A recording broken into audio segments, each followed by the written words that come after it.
man personnellement dama ko naw parce que gis naa ni sa manière de faire la politique elle est plus ou moins soyeuse. Déthié Fall pour ne pas le nommer. koo xam ni il est très correct. musuñu ko dégg ci des propos yoo xam ni ku ko ci dégg mën nga ko cee bañ a naw. mais li mu def ce qu'il a fait mais ça peut être assimilable à de la transhumance mais pourquoi loolu nit ñi waa parce que waxuñu ci dans le pouvoir am na ci ñoo xam ne ils ont été avec Macky Sall pendant 12 ans ñenn ñi pendant 10 ans ñenn ñi pendant 11 ans te li leen fa génne ce n'est pas concrètement que ces personnes-là ils étaient pas contentes de la marche du pays mais de leur traitement personnel. est-ce que le cas de Déthié Fall quand même mën nañ ko méngale ak ñeneen ñi parce que moom expliqué na les raisons yi tax parce que nee na mu jël koo xam ni ànd nañu xeex ñetti at ci gannaaw. combat bu nekk aujourd'hui mu bëgg a opposé wu contre. non madame j'ai dit hier. moi je suis mandataire quelque part. donc j'ai été dans la stratégie même. j'ai aidé à concevoir une liste. c'est moi qui ai déposé la liste. aujourd'hui si je prenais cette liste là bañ ko déposer wala ma dem dindi ku ma neex dugal ci ku ma neex wala ma ji toute la stratégie ma yor ko dem dugg ci beneen liste mais loolu yow lan nga koy assimiler. parce que il faut qu'on revienne à la morale politique justement et je dis que ce sont les pratiques qui sont à revoir mais revoir ces pratiques exige de bannir toute pratique et de ne pas être sélectif effectivement dans le bannissement de certaines pratiques yow munoo li ngay réfuter tu en es favorable d'autre part parce que je pense que ce que Déthié Fall a fait ce que d'autres ont fait et ce que la personne qu'on nomme précisément actuellement a fait mais à quelques disciplines c'est la même chose donc c'est pour cela que je dis il faut que ñu commencer nag quand même à ne pas effectivement pour deux pratiques similaires benn bi ça nous arrange on applaudit beneen bi ça ne nous arrange pas on insulte. il faut qu'on arrête ça. Ensuite beneen chose il y a le temps de la politique qui est passé c'était le 24 mars 2024 avant il y avait une campagne aujourd'hui on a élu un président de la République c'est vrai qu'on est en compétition électorale présentement mais quand on élit un président de la République on lui accorde la confiance on le surveille naturellement mais sur sa manière de gérer le pays mais sur les nominations mais on nomme en réalité mais tous les Sénégalais sont égaux tous les Sénégalais ont droit à occuper des postes de responsabilité s'ils sont compétents là aussi c'est ça nécessite en réalité beaucoup de compréhension pourquoi may wax loolu parce que fondamentalement c'est pas parce qu'on a été contre le régime à un moment donné dans une compétition électorale mais qu'on n'a plus droit à occuper aucune fonction dans ce pays alors qu'on est compétent boo demee ci tubaab bi du ngeen d'accord ci beaucoup de points de vue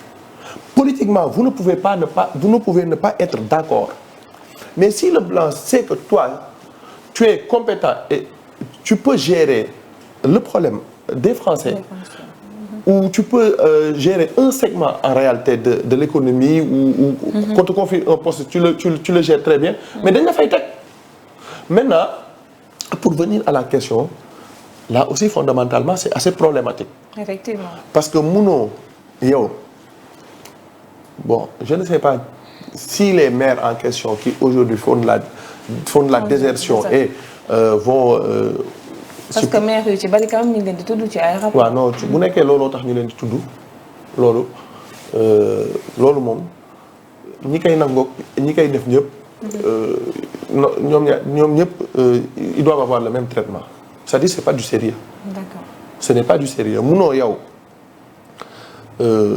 parce que tu as des déboires avec la justice ngay dem laqatu ji ci ñi nga xam nañ ni toi tu as des déboires avec la justice loolu c'est en réalité ne pas respecter les Sénégalais concrètement et puis même fondamentalement un maire de par ses fonctions soxlawul muy dem di rejoindre un camp pour effectivement travailler avec l'État parce que il est maire d'une collectivité territoriale qui a des problèmes et son interlocuteur direct c'est l'État parce que c'est l'option de la décentralisation forcément l'État devrait en réalité gérer les problèmes de ces sociétés. Mais loolu aussi, ça appelle en fait, ça pose sur la table une autre question.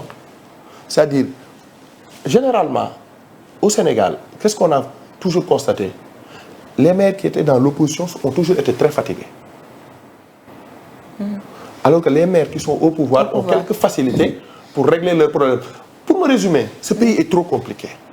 C'est trop compliqué. Il faut qu'on revienne à l'orthodoxie, à la morale, et que chacun reste à sa place. Celui qui préside, il préside. Et les maires, ils restent à leur place, ils travaillent, ils font de l'État leurs collaborateurs.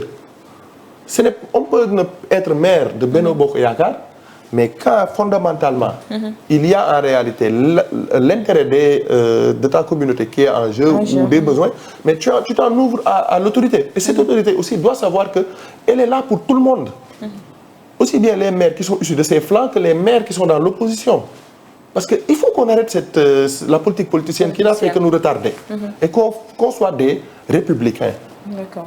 Parce que le fait de ne pas être républicain, loolu yëpp dafay indi en réalité mais toutes ces mauvaises pratiques. Mais aussi, je termine par là rapidement. Les Sénégalais aussi war nañu xoolaat seen bopp. Xam nga lu tax ma wax la loolu. Quand tu es élu, quand tu es nommé ministre, mais yow ñu nommé le ministre dénk la assainissement wala ñu dénk la santé, yow nga am à gérer toute l'eau du Sénégal, war a permettre aux zones les plus reculées ñu am ndox wala permettre l'approvisionnement en eau permanent. Donc yow mission bi la mission qu'on t'a confiée, mais elle est énorme, elle est ardue. De la même manière, c'est la personne nommée qui doit s'occuper de la santé. Loolu mission boobu ban mission moo gën a rëy. Mais yow suñu la nommé Sénégal, sa famille yow ci sa bopp sa famille ñi la wër ñi la xam mais ñëpp pour ñoom c'est la fin de la galère. Non mais attends, ça pose un problème fondamental. C'est-à-dire boo nommee nit nga dénk ko ay mission yoo xam ne saa yu juumee nit dee. kooku dafa war a tiit. kooku waratul tal moom ak famille am jubilé parce que lii ko dénk. Mais loolu il dépend la survie même des populations. Mais yow boo yemee ci sa salaire. ñi ñëw di la solliciter mënoo leen jàppale parce que ku yem ci salaire am mënoo jàppale kenn. dëgg la wala dëgg. bu nekkee sa salaire rek. tu ne peux pas mais yow boo dimbalewul buñ la ñëwee nga ne nit ki ñëw ne la dama am tel problème ñëpp ñëw ne la dama am tel problème nga leen wax dëgg fa neex yàlla man mënu ma ko régler parce que sama salaire rek laa am waaye li ma war ci sama liggéey mooy faire le travail normalement avec équité ku nekk ma jox la li nga yellool. loolu moom fi teg mais loolu boo ko waxee nit ñi dañ lay ñaanal sax nga wàcc. Parce que sénégalais moom buñ la nommé ministre wala ñu élire le maire. mooy tekki mais aussi mais en réalité. ça aussi ça pousse inconsciemment parce que yow tey dañ naan la buñ la wàccee rek tekkeetoo dara mais c'est quoi mais toi tu es là pour servir. Voilà mon cher mais c'est une pathologie réelle dans ce pays. qui fait que mais c'est une pathologie c'est une pratique abjecte mais justifiée en réalité. par même la conception du pouvoir dans ce pays.